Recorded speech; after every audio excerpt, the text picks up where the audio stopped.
Hello बच्चों, क्या हाल चाल। उम्मीद करता हूँ आप लोग बढ़िया होंगे। तो आज के इस वीडियो लेक्चर में हम लोग पढ़ेंगे अधिशोषण को प्रभावित करने वाले कारक। उसके पहले हम आपको बता दें कि हम आप लोगों से क्षमा चाहते हैं कि आप लोगों को मैं वीडियो नहीं दे पाया इतने दिन। उसके लिए कुछ टेक्निकल इशू है, आप लोग जानते भी होंगे बहुत सारे बच्चे, ठीक है, जिस वजह से वीडियो नहीं दे पाया। आज से मैं बिल्कुल कोशिश करूंगा कि आपको कंटिन्यू वीडियो मिले, ठीक है। तो चलिए बच्चों, आज हम लोग पढ़ेंगे अधिशोषण को प्रभावित करने वाले कारक। इसमें हमने देखेंगे कि अधिशोषण के कौन कौन से कारक हैं जो प्रभावित करते हैं अधिशोषण को, ठीक है। एक एक करके सीखेंगे, लेकिन इससे पहले आपको फिर से वही बात याद होनी चाहिए कि यह जो सतह होती है, यह सतह क्या कहलाती थी बच्चों, जिसके ऊपर आके कोई भी पदार्थ आकर चिपकता था, उस सतह को क्या कहते थे? इसको आप बोलते थे अधिशोषक।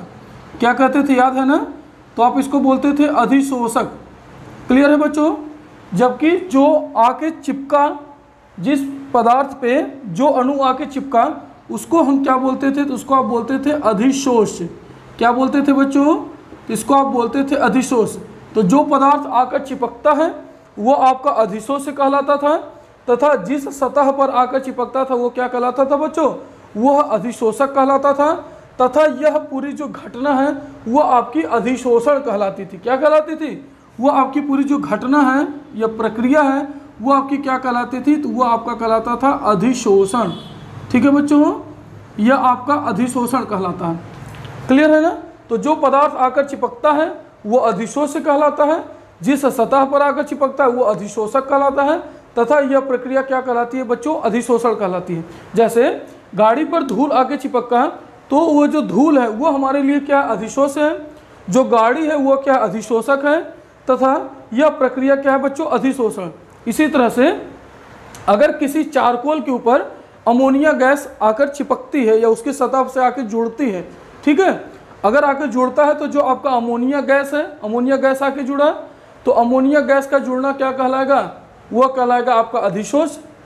अमोनिया गैस अधिशोष से होगा, जबकि आपका जो सतह है चारकोल का वह क्या होगा? वो आपका अधिशोषक होगा, तथा यह प्रक्रिया क्या होगी बच्चों? अधिशोषण होगी।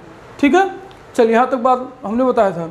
तो जरा आप लोग बताइए तो कमेंट करके कि जो आपका भौतिक अधिशोषण होता है और दूसरा रासायनिक अधिशोषण होता था, भौतिक अधिशोषण किस बंध के द्वारा जुड़ता है तथा रासायनिक अधिशोषण किस बंध के द्वारा जुड़ता है। ठीक है, तो एक एक कारक को देखेंगे बच्चों कि कौन कौन से ऐसे कारण हैं जो अधिशोषण को प्रभावित करते हैं। ठीक है, तो सबसे पहला है बच्चों अधिशोष की प्रकृति। सबसे पहला है अधिशोष की प्रकृति। ठीक है, अधिशोष से मतलब चिपकने वाला पदार्थ जो है वो कैसा है उसकी प्रकृति पर निर्भर करता है।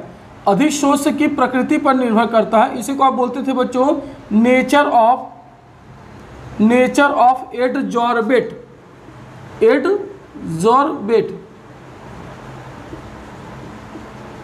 ठीक है, नेचर ऑफ एडजॉर्बेट।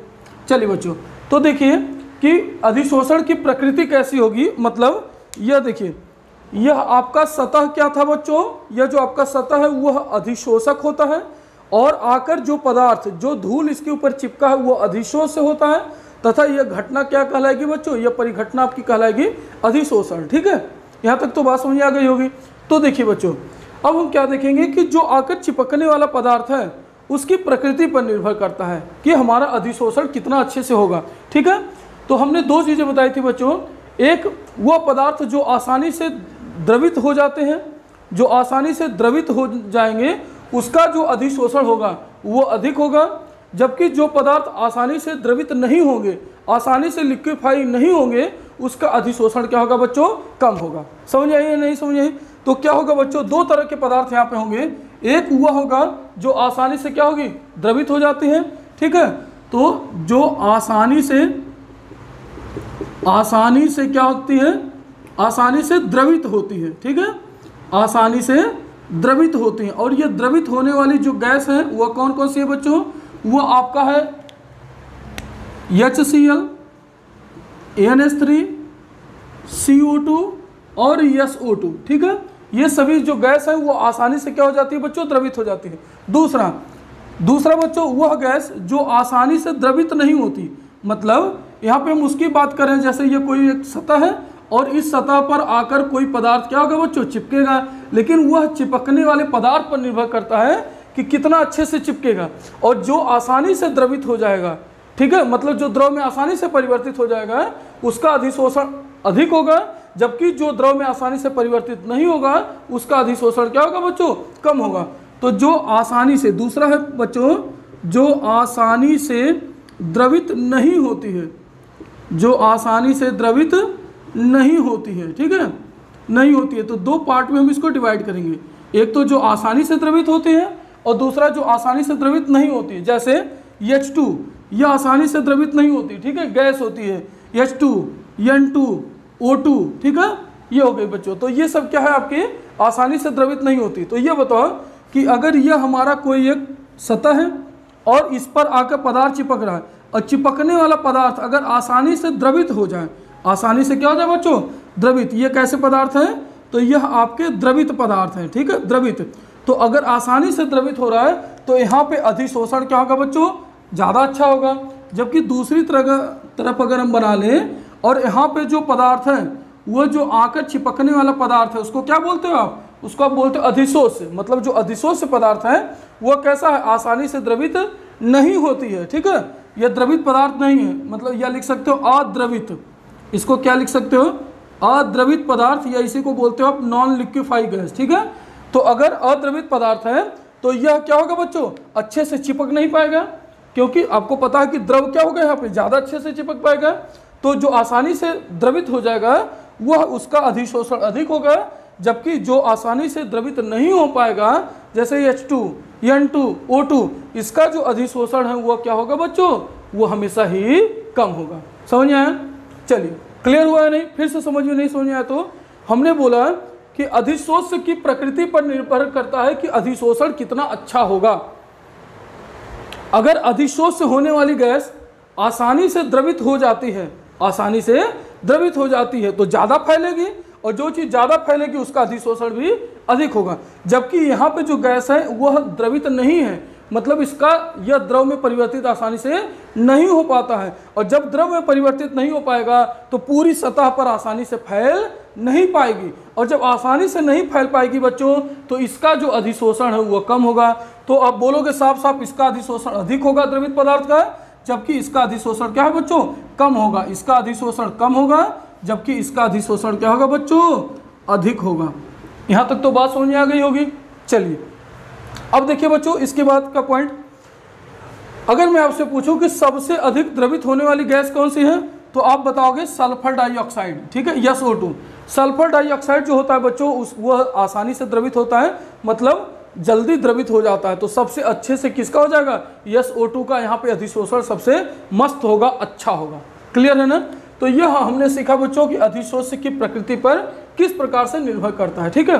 तो ये था। अब दूसरा अब हम सीखेंगे बच्चों, नोट कर लीजिए आप लोग इतना, ठीक है। इसमें कहीं कोई डाउट हो तो आप जरूर कमेंट करके बताइएगा। मतलब अधिशोषण कितना अच्छा होगा ये इस बात पर निर्भर करता है कि हमारा जो आकर जुड़ने वाला पदार्थ है, जो आकर जुड़ने वाला अणु है वह कैसा है। अगर वो आसानी से द्रवित होने वाली है जैसे HCl, NH3, CO2, SO2, तो यह क्या होगा, इसका अधिशोषण अधिक होगा।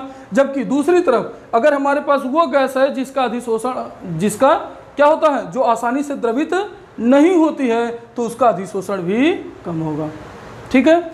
मतलब अगर दूसरा प्रश्न हम आपसे पूछे कि सबसे अधिक अधिशोषण किसका होगा तो आप बताओगे सल्फर डाइऑक्साइड, SO2। क्यों?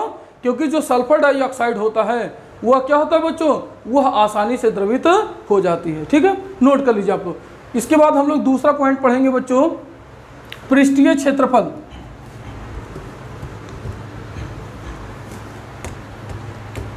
चलिए,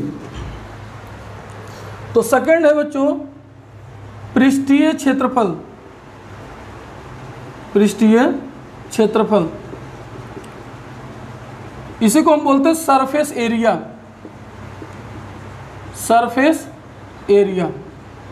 चलिए भाई, आप यह जरा बताओ सोच के कि जिसका पृष्ठीय क्षेत्रफल जितना बड़ा होगा जितना ज़्यादा होगा उसका अधिशोषण ज़्यादा होगा, या फिर पृष्ठीय क्षेत्रफल छोटा होगा तो उसका अधिशोषण छोटा होगा। अगर आपको नहीं समझ आई मेरी बात तो ऐसे बताओ, अगर मान लो हमारे पास एक पेन है और एक यह डस्टर है, तो आपसे अगर पूछा जाए कि इस पे आके धूल ज़्यादा चिपकेगी या इसके ऊपर आके धूल ज़्यादा चिपकेगी, तो जाहिर सी बात है कि इसका जो पृष्ठीय क्षेत्रफल है, इसका जो सरफेस एरिया है, यहाँ पे जगह ज़्यादा है और ज़्यादा जगह होगा तो इसका अधिशोषण भी अधिक होगा, जबकि जिसका पृष्ठीय क्षेत्रफल कम है उसका अधिशोषण क्या होगा, कम होगा।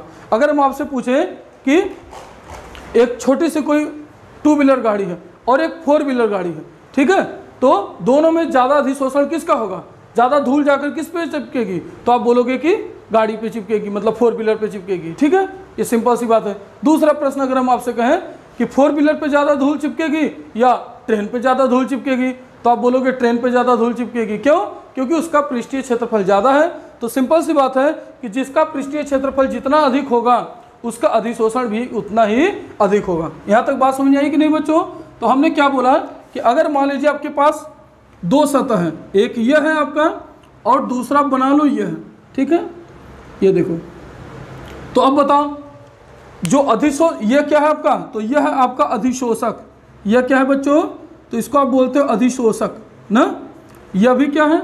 यह भी आपका अधिशोषक है। यह भी क्या है बच्चों? यह भी आपका अधिशोषक है। और जो पदार्थ इस पर आकर चिपकेगा वह क्या है? वह आपका अधिशोष्य पदार्थ है। ठीक है, तो यह बताओ अधिशोष्य पदार्थ इस सतह पर आकर ज़्यादा चिपकेगी, इस पहली सतह पर, या फिर इस दूसरी सतह पर आकर ज़्यादा चिपकेगी? बताओ भाई, किस पे ज़्यादा चिपकेगी? तो जाहिर सी बात है कि इस पे ज़्यादा चिपकेगी। क्यों? क्योंकि आप बोलोगे कि क्योंकि इसका जो अधिशोषक है, मतलब जो इसका पृष्ठीय क्षेत्रफल अधिशोषक का हुआ अधिक है, जिसकी वजह से यहाँ पे अधिशोषण क्या होगा बच्चों? अधिक होगा। जबकि यहाँ पे क्या है? पृष्ठीय क्षेत्रफल कम है, जिसकी वजह से अधिशोषण कम होगा। मतलब एक बात तो भेजे में हमने आपको भेज दिया, क्या एक बात तो हमने आपके भेजे में भेज दिया कि जिसका पृष्ठीय क्षेत्रफल जितना अधिक होगा उसका अधिशोषण उतना ही अधिक होगा। कोई बात समझ में आई या नहीं? कोई दिक्कत नहीं ना? चलिए, तो हमने क्या बोला बच्चों कि जिसका पृष्ठीय क्षेत्रफल जितना ज़्यादा होगा उसका क्या होगा? पृष्ठीय क्षेत्रफल ज़्यादा होगा तो उसका अधिशोषण भी अधिक होगा। तो मतलब पृष्ठीय क्षेत्रफल पर भी यह बात निर्भर करती है। इतना तो हमें समझ में आ गई ना। तो जिसका पृष्ठीय क्षेत्रफल अधिक होगा तो आप लिखोगे इसमें जिसका पृष्ठीय क्षेत्रफल अधिक होगा, क्षेत्रफल अधिक होगा, उसका अधिशोषण भी अधिक होगा, उसका अधिशोषण भी अधिक होगा। अधिशोषण का मतलब क्या होता था बच्चों? एडजॉर्प्शन। ठीक है, थोड़ा सा अगर आप लोग भूल गए हो तो पीछे का रिवाइज कर लीजिएगा। ठीक है, उसका अधिशोषण भी क्या होगा बच्चों? अधिशोषण भी अधिक होगा, अधिक होगा। यहाँ तक बात समझ आई? चलिए, तो जिसका पृष्ठीय क्षेत्रफल ज़्यादा होगा उसका अधिशोषण अधिक होगा। दूसरी बात अगर हम आपसे बोलें कि अगर मान लो किसी पृष्ठ के ऊपर एक ठोस वस्तु आकर चिपके और दूसरा अगर उसको चूर्ण कर दें, उसका पाउडर बना दे पीस कर और उसको उसके ऊपर गिराएं, तो ज़्यादा कहाँ पे अधिशोषण होगा? यहाँ पे आके अच्छे से चिपकेगा, मतलब बराबर की सतह हो। चलिए हम इसको बराबर का सतह बना लेते हैं। ठीक है, दोनों सतह को बराबर बना लेते हैं। ये पहली सतह हो गई और ये दूसरी सतह हो गई, मतलब ये अधिशोषक पहला और यह अधिशोषक दूसरा। अब बताइए कि अगर हम यहाँ पे मान लीजिए यहाँ पे कोई एक ठोस को डालें ना, किसको डालें? कोई एक ठोस टुकड़ा को डालें, और दूसरा अगर मान लीजिए यहाँ पे हम चारकोल का पाउडर ले लेते हैं। क्या करते हैं बच्चों? एक चारकोल लेते हैं, चारकोल को पीस लेते हैं, ठीक है, उसका पाउडर बना लेते हैं। तो अगर इस पाउडर को इसके ऊपर गिराएंगे तो यहाँ पे ज़्यादा अच्छे से चिपकेगी या फिर यहाँ पे ज़्यादा अच्छे चिपकेगी? मतलब अधिशोषण यहाँ ज़्यादा अधिक होगा या यहाँ ज़्यादा अधिक होगा? जरा सोच के बताइए। अरे भाई, कोई एक फिटकरी का टुकड़ा तुम इसके ऊपर गिराओ या दूसरी तरफ फिटकरी को तोड़ लो और तोड़कर इसके ऊपर गिराओ, तो बताओ कि ज़्यादा यहाँ पे अधिशोषण होगा या यहाँ पे होगा? तो आपको पता है कि ज़्यादा अधिशोषण कहाँ पे होगा? यहाँ पे। मतलब जो चूर्णित वाले होंगे, जो चूर्णित पाउडर होगा उसका क्या होगा बच्चों? उसका अधिशोषण हमेशा अधिक होगा। किसकी तुलना में? तो ठोस की तुलना में। ठोस अधिशोष्य की तुलना में जो उसके पाउडर जो पाउडर मतलब जो चूर्णित अधिशोष होंगे उसका अधिशोषण हमेशा क्या होगा बच्चों, अधिक होगा। क्यों? क्योंकि उसका पृष्ठीय क्षेत्रफल भी ज़्यादा होता है। तो आप बोलोगे जो चूर्णित अधिशोष होते हैं उसका जो अधिशोषण होता है वह क्या होता है, ज़्यादा होता है, अधिक होता है। क्यों? क्योंकि उसका पृष्ठीय क्षेत्रफल भी अधिक होता है। ठीक है, तो ये बात हो गई पृष्ठीय क्षेत्रफल की। तो उम्मीद है कि आपको यहाँ तक बात समझ आई होगी ना। तो प्रश्न आपसे पूछा जा सकता है कि ठोस तथा चूर्णित अधिशोष की तुलना में किसका अधिशोषण अधिक होता है। तो आप लिखोगे बच्चों, क्या लिखोगे, जो चूर्णित मतलब होता है पाउडर, तो लिखोगे चूर्णित अधिशोष का अधिशोषण, चूर्णित अधिशोष का अधिशोषण, अधिशोष का अधिशोषण पृष्ठीय क्षेत्रफल अधिक होने के कारण, पृष्ठीय क्षेत्रफल अधिक होने के कारण, अधिक होने के कारण ठोस की तुलना में अधिक होता है। कारण ठोस की तुलना में क्या होता है बच्चों, अधिक होता है।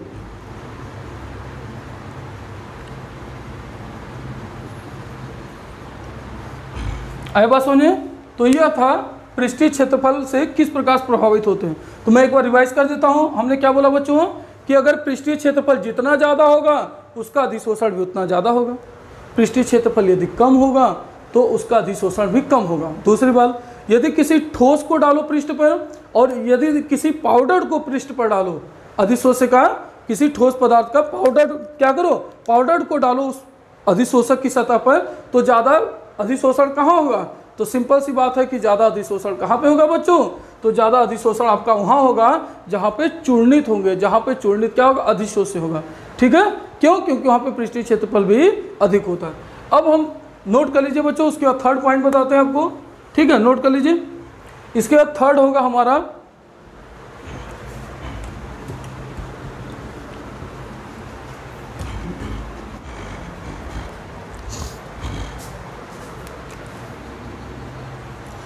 तीसरा है बच्चों ताप या टेम्परेचर। ठीक है, थर्ड है ताप या टेम्परेचर। देखिए बच्चों यहां पे समझिए, ठीक है, कि ताप से किस प्रकार से आपका अधिशोषण प्रभावित होता है।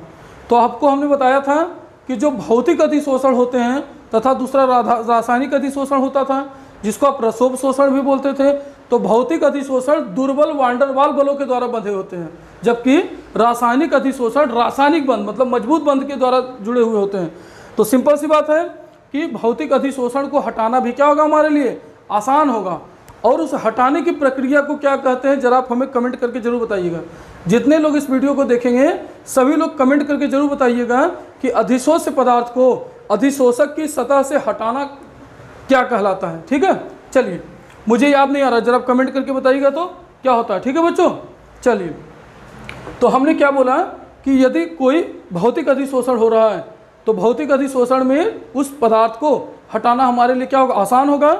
मतलब अगर वहाँ पे टेम्परेचर को आप बढ़ाओगे, भौतिक अधिशोषण में क्या करोगे, टेम्परेचर को, तापमान को आप बढ़ाते हो, तो तापमान बढ़ाने से क्या होता था, भौतिक अधिशोषण घटता था, जबकि रासायनिक अधिशोषण क्या होता था बच्चों, बढ़ता था। तो हमने बताया था कि जो आपका ताप है ये दो बात पर निर्भर करता है कि हमारा कौन सा अधिशोषण हो रहा है। अगर हमारा भौतिक अधिशोषण हो रहा है, कौन सा अधिशोषण, भौतिक अधिशोषण, तो भौतिक अधिशोषण ताप को बढ़ाने पर, ताप बढ़ाने पर क्या होगा बच्चों, ताप अगर बढ़ाओगे तो ताप बढ़ाने पर यह घटता है, अधिशोषण क्या होता है बच्चों, घटता है। ठीक है, क्यों घटता है, क्योंकि वह दुर्बल बंध के द्वारा जुड़े हुए होते हैं, और दुर्बल बंध है तो मार के मुख का आसानी से क्या कर सकते हो, हटा सकते हो, कोई दिक्कत तो है नहीं। तो तापमान बढ़ाया तो आसानी से भौतिक अधिशोषण घट जाता है, मतलब कम हो जाता है। दूसरा, यदि आपका रासायनिक अधिशोषण है, रासायनिक अधिशोषण न बच्चों, रासायनिक क्या अधिशोषण, तो रासायनिक अधिशोषण में कौन सा बंध होता है, रासायनिक बंध। और ताकतवर लोग अगर बैठ गए कुर्सी पे फिर वो आसानी से हटने वाले नहीं है ना। तो अगर यहाँ पे तुम ताप को बढ़ाते हो, ताप बढ़ाते हो, तो भौतिक अधिशोषण भी क्या होगा बच्चों, बढ़ता है, घटता नहीं है, बल्कि क्या होता है, बढ़ता है। ठीक है, यहाँ तक बात समझ आई कि नहीं। तो चलिए अब हम बच्चों देखेंगे कि भौतिक अधिशोषण मतलब यह अधिशोषण की मात्रा एक तरफ ले लेते हैं, ठीक है, इधर ले लेते हैं किसकी मात्रा, तो अधिशोषण की मात्रा,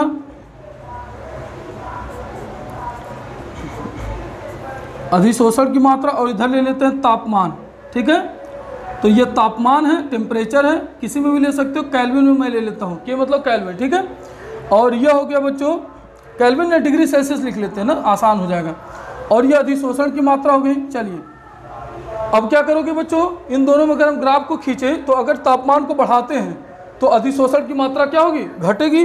तो घटेगी, ये देखो, तो इस तरह से ग्राफ बनाओगे, मतलब इसका मतलब क्या है बच्चों कि अधिशोषण की मात्रा क्या हो गई, ताप बढ़ाता चला गया, जैसे जैसे ताप बढ़ा है वैसे वैसे इसकी मात्रा क्या होती जा रही है, घटती जा रही है। समझ आ रहा है नहीं, ग्राफ देखने आता है ना। तो तापमान को जैसे जैसे बढ़ाते जा रहे हो वैसे वैसे इसकी मात्रा क्या हो रही, घट, कैसे घटेगी। देखो यहाँ पे मान लो लिख लेते हैं 5, यहाँ पे 10, ये हो गया 15, ये हो गया 20 और ये हो गया समझ लो 30, ठीक। यहाँ पे टेम्परेचर लिख लो, तो ये हो गया मान लो 10 डिग्री सेल्सियस पे, ये 20 डिग्री सेल्सियस, ये 30 डिग्री सेल्सियस और यह 40 डिग्री सेल्सियस और यह कितना 50 डिग्री सेल्सियस, ठीक है। देखो पहले 30 पे कितना था बच्चों, ये ऐसे देखो, ठीक है, इस तरह से, ये देखो कुछ इस प्रकार से है ना। 10 डिग्री सेल्सियस पे 30 था, 20 डिग्री सेल्सियस पे कितना हो गया बच्चों 20, देखो तो 10 डिग्री सेल्सियस पे 30 था, तो 20 डिग्री सेल्सियस पे कितना हो गया 20 हो गया। जैसे 30 डिग्री सेल्सियस किए तो इसको इससे मिला दीजिए तो कितना हो गया 15 हो गया। जैसे ही 40 डिग्री किया तो ऐसे ही अधिशोषण की मात्रा कितना हो गया 10, और जैसे ही 50 डिग्री किया वैसे अधिशोषण की मात्रा क्या हो गई बच्चों 5 हो गई। कहने का मतलब है कि जैसे जैसे ताप को बढ़ाते हो वैसे वैसे अधिशोषण की मात्रा क्या होती है, घटती है। तो चलिए इसको हम फिर से बना देते हैं। हमने क्या बोला बच्चों कि जैसे जैसे, ठीक है, ये अधिशोषण की मात्रा हो गई और यह हो गया आपका ताप, टेम्परेचर, किसमें, डिग्री सेल्सियस में आप लिख लो, ठीक है, किसी में भी लिख सकते हो। देखो तो जैसे जैसे क्या हो रहा है, ताप को बढ़ाते जा रहे हो, इधर ताप बढ़ता जा रहा है, वैसे वैसे अधिशोषण की मात्रा क्या हो रही है बच्चों, अधिशोषण की मात्रा घटती जा रही है। दूसरा, यह किस अधिशोषण के लिए है, तो आप लिखोगे यह भौतिक अधिशोषण के लिए, भौतिक अधिशोषण, ठीक है। दूसरा, अगर रासायनिक अधिशोषण में देखो बच्चों तो यह बना लो रासायनिक अधिशोषण का, ठीक है।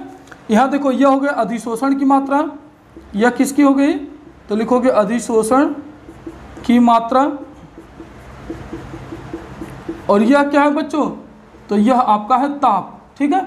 अब देखो ताप को बढ़ाओगे तो यहाँ पे अधिशोषण बढ़ता है, तो पहले क्या होगा बच्चों, बढ़ेगा, लेकिन बढ़ेगा तो हमेशा थोड़ी बढ़ेगा, एक निश्चित ताप के बाद ये क्या हो जाएगा बच्चों, तो ये घटना फिर से प्रारंभ हो जाएगा। लेकिन आप कुल मिला के बोलोगे क्या कि जो रासायनिक अधिशोषण होता है, कौन सा अधिशोषण, रासायनिक अधिशोषण, तो रासायनिक अधिशोषण ताप बढ़ाने पर क्या होता है बच्चों, बढ़ता है। ताप बढ़ाने पर क्या होता है, तो यहाँ पे लिखोगे घटता है। भौतिक अधिशोषण में क्या होता है बच्चों, घटता है, ताप बढ़ाने पर घटता है। जबकि दूसरा यहाँ पे क्या हो जाएगा बच्चों, यह बढ़ता है, यह क्या होता है, तो यह आपका बढ़ता है, ठीक है। तो यहाँ पे क्या होगा, घटेगा, जबकि यहाँ पे बढ़ेगा। समझ आया नहीं। तो अधिशोषण की मात्रा तथा ताप के बीच में अगर हमने ग्राफ खींचा तो जैसे जैसे ताप को बढ़ाते गए वैसे वैसे रासायनिक अधिशोषण बढ़ता गया, लेकिन एक टाइम के बाद वो क्या होता है बच्चों, वो घटना शुरू हो जाता है, ठीक है। शुरू में खाना कोई भी क्या होती है, जैसे जैसे टेम्परेचर बढ़ता जाता है वैसे वैसे दूध उबलती जाती है। लेकिन इसका ये मतलब थोड़ी है कि आप जितना देर तक उसको गर्म करते जाएंगे उबलता जाएगा, एक समय के बाद देखिए उसका उबलना भी क्या होता है, बंद हो जाता है। तो वही हो गया आपका क्या, अधिशोषण की मात्रा तथा ताप के बीच में ग्राफ, ठीक है। तो उम्मीद है कि आपको यहाँ तक समझ में आया होगा। इसके बाद नेक्स्ट टॉपिक में हम पढ़ेंगे दाब के बारे में। आपको वीडियो कैसा लगा कमेंट करके जरूर बताइएगा और चीज़ों को नोट कर लीजिए, ठीक है, ओके। और आप सभी लोगों का वीडियो देखने के लिए बहुत बहुत धन्यवाद, थैंक यू।